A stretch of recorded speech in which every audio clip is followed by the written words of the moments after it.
이은기 의원님까지 하시고, 제가 잠깐. 예, 인천 남동을의 이은기 의원입니다. 지난 2024년 7월에 3일간 이진숙 후보 인사청문회를 했습니다. 그날 3일간 이진숙 후보는 역사의식에 문제가 있음을 확연하게 드러냈습니다.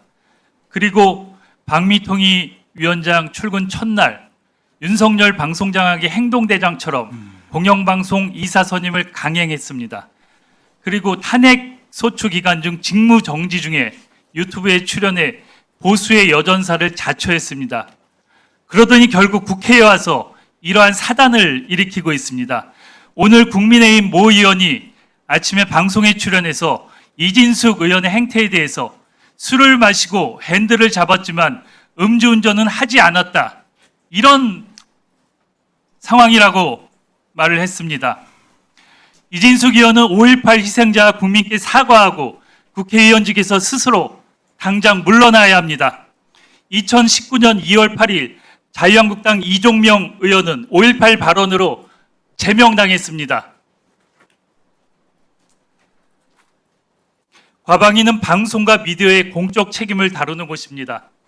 온라인과 미디어에서 확산되는 허위, 왜곡 정보와 조롱, 혐오를 막고 건전한 공론의 장을 지켜야 할 책임이 있습니다. 그런데 과방위원인 이진숙 의원은 오히려 역사적 사건을 왜곡하는 주장에 국회의 공간을 활용해 5.18을 둘러싼 조롱과 혐오가 확산되는 장을 만들었습니다. 바로 이런 조롱, 혐오 문화 확산 문제를 막기 위해 저는 지난 6월 일배 방지법을 대표 발의했습니다.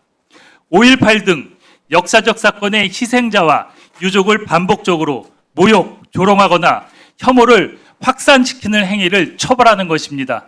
이러한 조롱, 혐오 정보를 악의적으로 방치하는 사이트에도 책임을 묻는 내용입니다. 역사적 사실을 왜곡하고 희생자를 조롱과 혐오로 반복적으로 확산시키는 행위를 더 이상 방치해서는 안 된다는 문제의식에서 발의한 법안입니다. 이번 이진숙 의원의 5.18 토론회 논란은 왜 이러한 제도적 장치가 필요한지를 다시 보여주고 있습니다. 표현의 자유라는 이름으로 역사 왜곡과 조롱, 혐오까지 무제한 허용돼서는 안 됩니다. 표현의 자유는 표현의 다양성을 통해 사회적 건강성을 담보하자는 것입니다. 특히 사회적 참사와 민주화운동의 희생자와 유가족에게 반복적으로 상처를 주고 사회적 갈등을 키우는 행위에 대해서는 분명히 책임을 물어야 합니다. 국회도 더 이상 손을 놓고 있어서는 안 됩니다. 제가 대표 발의한 일배금지법도 조속히 논의에 통과시켜줬으면 합니다. 그리고 이진숙 의원은 이 자리에서 사과하고 당장 퇴장하고 의원직을 사퇴하시기 바랍니다. 네, 이제 다 한 번씩 다 말씀하셨는데요. 제가 잠깐 말씀을 드리겠습니다. 후반기 이제 22대 들어와서 과방위가 오늘째로 하면 벌써 2달 지나서 진행되고 있는데, 오늘 업무 보고하고 결산을 위해서 우리 부총리를 비롯한 여러 정부 국무위원과 정무위원들께 같이 오시고 공지도 오셨는데요. 귀중한 시간에 업무 보고도 받고 결산도 해야 되고 그러는 상황입니다. 사실 이 회의를 하기 바로 며칠 전에 우리 이진숙 의원님께서 토론을 개최하셨어요. 직접 거기서 말씀하지는 않으셨다 하더라도 토론에 나오신 분들은 그동안 저희들이 계속해서 우려를 제기하고 지적했던 허위 조작된 내용을 말씀하셨던 분들이 오셨고, 어떻게 보면 저희들 입장에서 이 민주당 입장에서 볼 때는 그분들 위해서 국회에서 판을 깔아준 거나 마찬가지라는 생각이 들고요. 그렇게 국회에서 우리 의원님께서 판을 깔아주시고 나서 그분들이 똑같은 주장을 과거 같은 내용, 새로운 내용들 같은 데 반복하게 하셔서 이 논란이 되게 하고, 그로 말미암아 과방위가 이렇게 정말 제대로 진행되지 않도록 한 그런 결과가 초래가 됐습니다. 저는 위원장으로서 이렇게 과방위가 지금 정상적으로 진행이 않게 되도록 하신 부분, 충분히 예견이 가능했는데도 있었던 부분에 대해서는 분명히 적당한 입장표이 있어야 된다고 생각합니다. 이것은 이렇게 오늘 귀중한 시간을 내서 오신 우리 국무위원과 정부위원님들, 여러 의원님들 귀중한 시간을 같이 참여해서 하고 있는 이 시간이 정말 의미 있게 진행이 되고, 후반기 과방위가 잘 진행되도록 하기 위해서는 이렇게 지금 이렇게 논란이 되고 있는 부분에 대해서는 책임 있는 말씀을 해주셔야 되겠다 생각합니다. 이주경 여기에 대해서 제 위원장이 드린 말씀에 대해서 답변을 부탁을 드리겠습니다.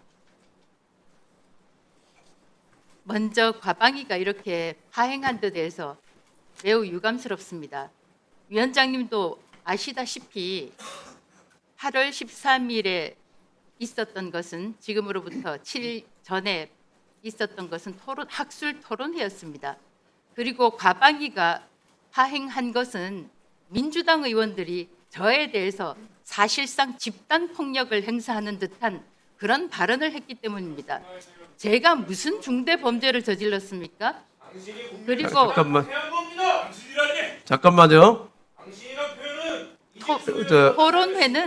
토론회에 대해서는 설명은 다 됐고요. 충분히 말씀하셨는데 그 말씀도 하셨고 5.18 제가 드리는 말씀은 논란이 충분히 야기가 가능하고 예상이 가능하고 그것 때문에 우리 과방위가 정상적으로 진행이 안 되는 것이 명확하게 예상이 되는데 그 톤을 개최하신 부분에 대해서 적절한 의사표현이 있으셔야 된다는 말씀 제가 드리는 겁니다.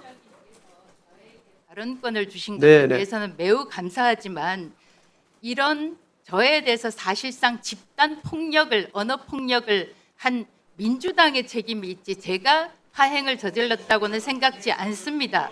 위원장님. 학술 토론회를 개최했다는 것이 이번 과방위를 파행으로 이르게 했다는 그 주장에 저는 동의하지 않습니다. 그리고 5.18 민주화 운동이 우리 사회에 남긴 하나의 교훈이 있다면 민주주의 가치일 것입니다.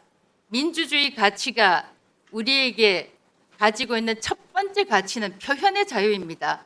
그분들이 5.18에 그런 민주화 운동을 했기 때문에 저희가 이 민주주의를 우리가 누리고 있는 것이라면 그 제일 첫 번째 가치, 표현의 가치를, 표현의 자유를 저희가 누릴 수 있어야 한다고 생각합니다. 그리고 만약 5.18에 대해서 민주당에서 주최를 해서 민주당에서 학술 토론회를 한다면 저도 참석해서 듣겠습니다.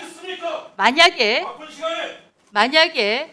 5.18 지난번에 있었던 5.18 토론회가 마음에 맞지 않다거나 의견에 동의하지 않는다면 민주당에서 토론회를 같은 장소에서 열어 주십시오.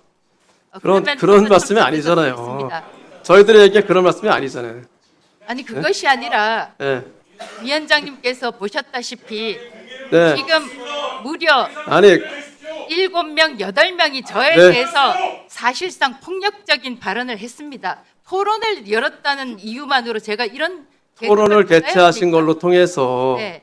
상당 부분 많은 국민들의 마음에 상처를 드리고 또 굉장히 또 거기에 대한 고통을 느끼는 분들이 생기지 않았습니까? 왜냐하면 그분들한테 상처를 준 분들이 토론에 나와서 다시 같은 말씀을 반복하셨기 때문에 그분들 상처를 다시 받은 거예요. 그래서 그 토론을 개최한 것 자체가 내용에 떠나서 위원님께서 적절한 표현을 해주시면 그래야지만 우리 과방위가 잘 운영되지 않겠냐는 한 말씀 드리는 겁니다. 피해자와 유족들에 대해서 특히 사망하신 분들에 대해서는 제가 명복을 빈다고 인사말을 시작했습니다. 그건 학술 토론회 내용에 대해서 제가 이러라 저러라 제가 통제할 권한은 없습니다, 위원장님. 다 예상이 되는 건. 네, 우리 한전호 간사님 이제 네. 정말 저는 개인적으로 저도 회사에서 15년씩이나 보고 지냈던 분인데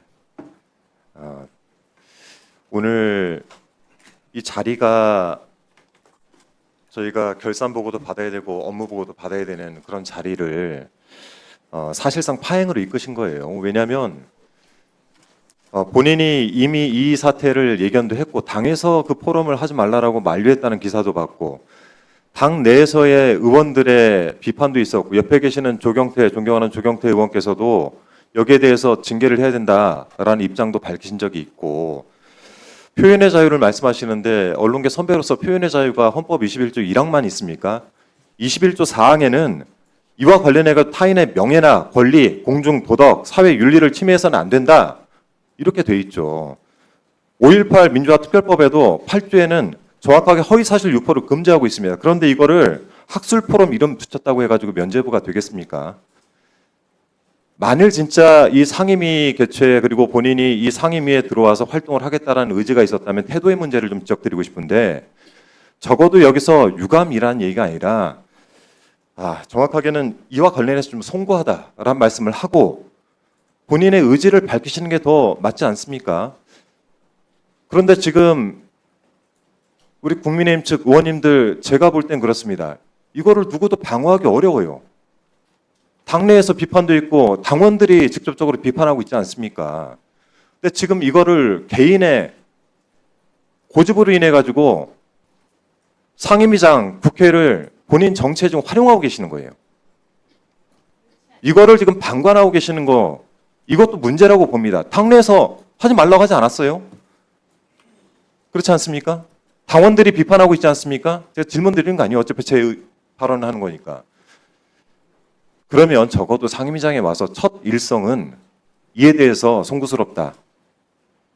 이거는 제 의도와 다르다. 정도까지는 얘기를 하셔야 다른 의원들이 거기에 대해서 본인들의 의견이 있을지언정 일부 받아들일 준비가 되는데 제가 볼 때는 오늘 대단한 태도의 문제가 있다고 생각을 합니다. 그리고 또 하나 자꾸 표현의 자유라고 하는데 이거는 무제한의 권리로 왜곡될 수가 없습니다. 이거는 언론계 선배들이시니까 훨씬 더 잘하실 거 아닙니까? 우리 상임위장에 언론계 출신들이 얼마나 많습니까? 해서 저건 적어도 사과나 국민의힘 측에서 조율을 하셔서 오늘 이 자리만큼은 결산과 업무 보고를 위해서라도 이진숙 의원 퇴장을 안에서 결의를 하시고 그리고 나서 다음 진행을 하자라고 말씀을 하셔야 됩니다. 저는 오늘 회의 진행을 위해서 위원장님을 설득을 해서 간사 선임과 소위 구성까지 제가 밀어붙였습니다. 저희 쪽에서도 이 정도의 준비를 하고 이 정도에 대해서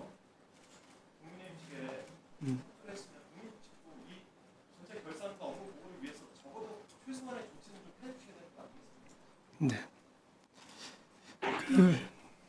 정리를 좀 하겠습니다. 정리하고요.